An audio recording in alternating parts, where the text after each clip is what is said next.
السلام علیکم ورحمۃ اللہ وبرکاتہ۔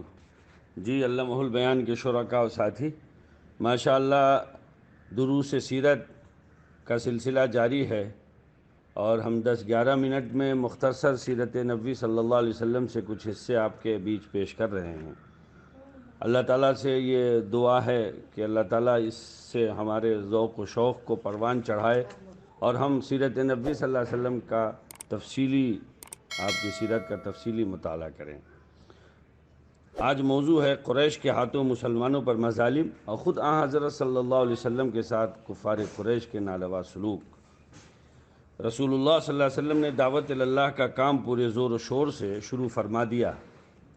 جب قریش آپ سے اور آپ کے چچا ابو طالب سے مایوس ہو گئے تو ان کا سارا غصہ ان کے قبیلے کے ان افراد پر اترنے لگا جنہوں نے اسلام قبول کیا تھا اور ان کا کوئی حمایتی نہ تھا۔ آپ کو یاد ہوگا بزرگوں کہ کل گزشتہ ابو طالب اور رسول اللہ صلی اللہ علیہ وسلم کا مکالمہ اور پھر حضور پاک صلی اللہ علیہ وسلم کا والہانہ اس دعوت کے لیے آپ کی کوششیں آپ کے بیچ پیش کی گئی تھیں۔ بہرحال ہر قبیلہ اپنے قبیلے کے ان اشخاص پر ٹوٹ پڑا جنہوں نے اسلام قبول کیا تھا۔ ان کو قید و زد و کوب، بھوک پیاس اور مکے کی سخت گرمی اور جھلسا دینے والی تپش کی اذیتوں سے دوچار ہونا پڑا۔ حضرت بلال حبشی کو جو اسلام لا چکے تھے ان کے آقا امیہ ٹھیک تپتی ہوئی دوپہر میں باہر لاتے، پیٹھ کے بل لٹاتے، پھر حکم دیتے کہ ایک بڑا پتھر لا کر ان کے سینے پر رکھا جائے، پھر کہتے کہ نہیں، خدا کی قسم نہیں، تم کو اس وقت تک اسی حالت میں رکھا جائے گا جب تک تمہارا دم نہ نکل جائے یا تم محمد صلی اللہ علیہ وسلم کا خدا نخواستہ انکار کر بیٹھو، لات و عزیٰ کی پرستش کرنے لگو۔ لیکن وہ اس سخت ابتلا اور آزمائش میں بھی اعلان توحید سے باز نہ آتے اور کہتے احد احد واللہ ایک ہے ایک ہے۔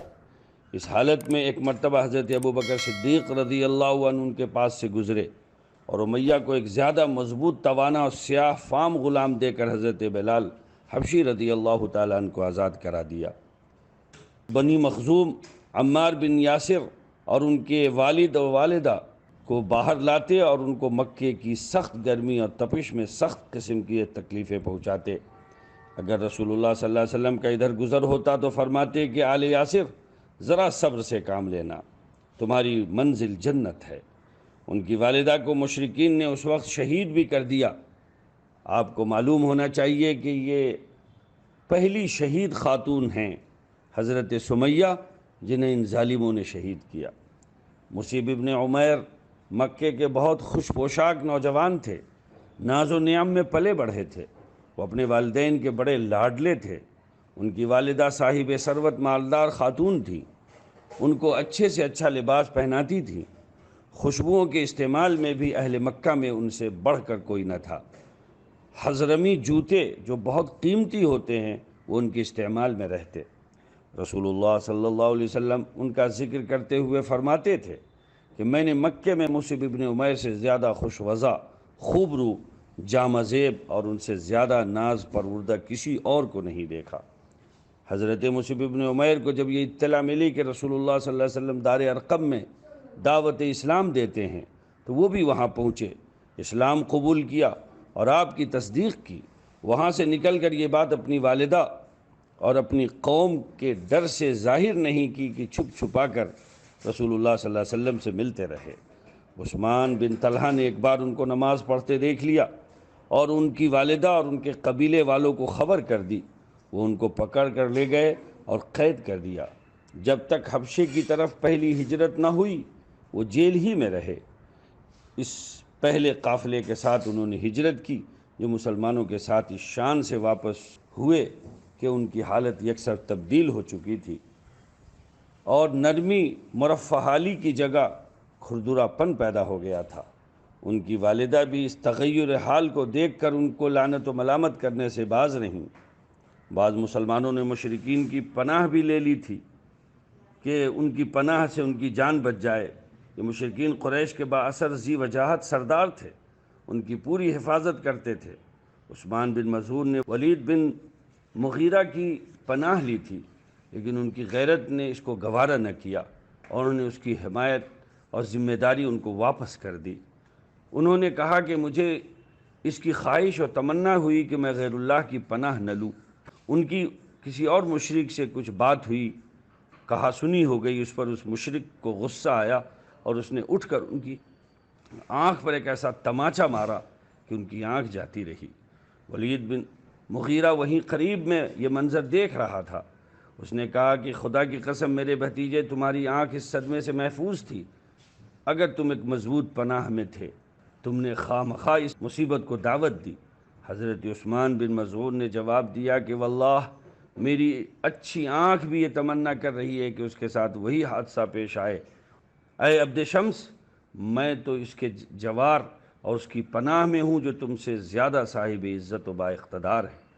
حضرت عثمان بن عفان رضی اللہ تعالیٰ عنہ اسلام لائے تو ان کو ان کے چچا حکم ابن العاص بن امیہ نے خوب مضبوطی سے باندھ دیا اور اس کے بعد کہا کہ کیا تم اپنے آباء و اجداد کا دین چھوڑ کر ایک نئے دین کو اختیار کر رہے ہو؟ خدا کی قسم میں تم کو اس وقت تک نہ کھولوں گا جب تک کہ تم اپنے اس دین کو نہ چھوڑ دو گے۔ حضرت عثمان نے کہا واللہ میں اس کو کبھی بھی نہ چھوڑوں گا۔ جب حکم نے اپنے دین پر ان کی یہ مضبوطی اور یہ یقین دیکھا تو ان کو رہا کر دیا۔ حضرت خباب بن الارت بیان کرتے ہیں کہ ایک دن قریش کے لوگ مجھے پکڑ کر لے گئے، آگ جلائی اور اس میں مجھے گھسیٹ کر ڈال دیا۔ پھر ایک شخص نے میرے سینے پر اپنا پیر اس طرح رکھ دیا کہ میری پیٹھ زمین سے بالکل لگ گئی۔ پھر انہوں نے اپنی پیٹھ کھول کر دکھائی تو معلوم ہوا کہ ساری پیٹھ پر برس کے داغ پڑ گئے تھے۔ یہ تو حضور پاک صلی اللہ علیہ وسلم کے ساتھیوں کے ساتھ تھا۔ بزرگوں دیکھیے خود آن حضرت صلی اللہ علیہ وسلم کے ساتھ کفار قریش کا کیا سلوک تھا۔ جب ان نوجوانوں اور سرفروشان اسلام کو اسلام سے پھیرنے کی یہ کوششیں جو قریش کی طرف سے ہو رہی تھیں ناکام ہوتی نظر آئیں اور رسول اللہ صلی اللہ علیہ وسلم میں بھی کوئی نرمی پیدا نہ ہوئی تو یہ بات اسلام کے دشمنوں پر بہت گرا گزری۔ انہوں نے کچھ بے وقوفوں اور اوباش لوگوں کو آپ کے پیچھے لگا دیا۔ انہوں نے آپ کو جھٹلایا اور طرح طرح کی تکلیفیں دینا شروع کی۔ آپ پر جادوگری اور شاعری، کہانت اور جنون کے الزامات لگائے اور آپ کی ایذا رسانی کے نئے نئے طریقے استعمال کیے اور ہر قسم کے حربے آزمائے۔ ایک دن سرداران مکہ ہجر میں تھے۔ ہجر حتیم اور دیوار کعبہ کے درمیانی جگہ کو کہتے ہیں۔ اچانک رسول اللہ صلی اللہ علیہ وسلم تشریف لائے اور طواف کرتے ہوئے ان کے قریب سے گزرے۔ انہوں نے کچھ فقرہ بازی کی اور آپ پر طنز کیا۔ 3 مرتبہ جب آپ ان کے قریب سے گزرے اور انہوں نے اسی طرح آپ کا مذاق اڑایا، آخر میں آپ رک گئے اور فرمایا کہ قریش کے لوگوں کیا تم سنتے ہو؟ قسم اس ذات کی جس کے قبضے میں میری جان ہے، میں تمہارے لیے ہلاکت لے کر آیا ہوں۔ آپ کے ان الفاظ سے سب اس طرح خاموش ہو گئے کہ معلوم ہو رہا تھا کہ کسی میں جان ہی نہیں ہے۔ اس کے بعد انہوں نے آپ سے ملاطفت اور تعلق کی باتیں کرنی شروع کر دی۔ دوسرے روز بھی یہی قصہ پیش آیا۔ وہ لوگ اس جگہ جمع تھے، رسول اللہ صلی اللہ علیہ وسلم تشریف لائے، وہ سب ایک ساتھ آپ پر ٹوٹ پڑے اور آپ کو گھیر لیا۔ ان میں سے ایک شخص نے آپ کی چادر پکڑ کر اس طرح گھسیٹنی شروع کی کہ گلوئے مبارک کو اذیت پہنچی۔ یہ دیکھتے ہی حضرت ابوبکر صدیق رضی اللہ عنہ آپ کے اور اس شخص کے بیچ میں گئے اور رو رو کر یہ کہنے لگے اتقتلون رجلا ان یقول ربی اللہ، کیا تم ایک شخص کو محض اتنی بات پر جان سے مار ڈالنا چاہتے ہو کہ وہ کہتا ہے کہ میرا رب اللہ ہے؟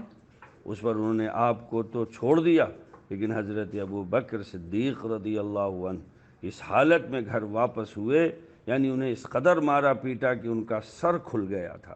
ان کی داڑھی پکڑ کر کھینچتے ہوئے ان کو باہر لے جایا گیا۔ ایک دن رسول اللہ صلی اللہ علیہ وسلم نکلے تو آپ کو دن بھر سخت اذیتوں کا سامنا کرنا پڑا۔ کوئی ایسا شخص آزاد یا غلام نہ ملا جس نے آپ کی تکذیب نہ کی ہو اور آپ کو کسی نہ کسی قسم کی تکلیف نہ پہنچائی ہو۔ جب آپ اپنے گھر تشریف لائے تو تکلیف کے اثر سے آپ چادر اوڑھ کر لیٹ گئے۔ اس وقت سورہ مدثر کی ابتدائی آیات نازل ہوئیں اور آپ کو یا ایھا المدثر، اے چادر یا کمبل میں لپٹے ہوئے شخص کہہ کر خطاب کیا گیا۔ بھائیو، حضور پاک صلی اللہ علیہ وسلم نے اس دین متین کے پہنچانے میں جو کوششیں فرمائی ہیں اور آپ کے اصحاب رسول صلی اللہ علیہ وسلم نے جو مشقتیں جھیلی ہیں، اللہ حضرت صلی اللہ علیہ وسلم کو شایان شان اس کی جزا عطا فرمائے، اور ہم سب کی طرف سے بہترین جزائے خیر حضرت محمد صلی اللہ علیہ وسلم کو پہنچے، آپ کے اصحاب کو پہنچے۔ بھائیو، یہ دین اللہ کا بڑا مبارک اور متبرک دین ہے۔ اس دین کو قائم کرنے اور اس دین کو اللہ کے بندوں تک پہنچانے کے لیے بڑی ساری قربانیاں دی گئی ہیں، بڑی عظیم اور قیمتی شخصیتیں اس کے تبلیغ میں اپنی انہوں نے جان لگائی ہے۔ آج اللہ کے فضل سے یہ دین ہمارے اور آپ کے پاس موجود ہے۔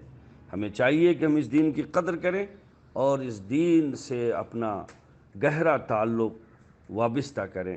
اللہ تعالی ہم سب کو اس کے لیے قبول فرمائے۔ السلام علیکم ورحمۃ اللہ وبرکاتہ۔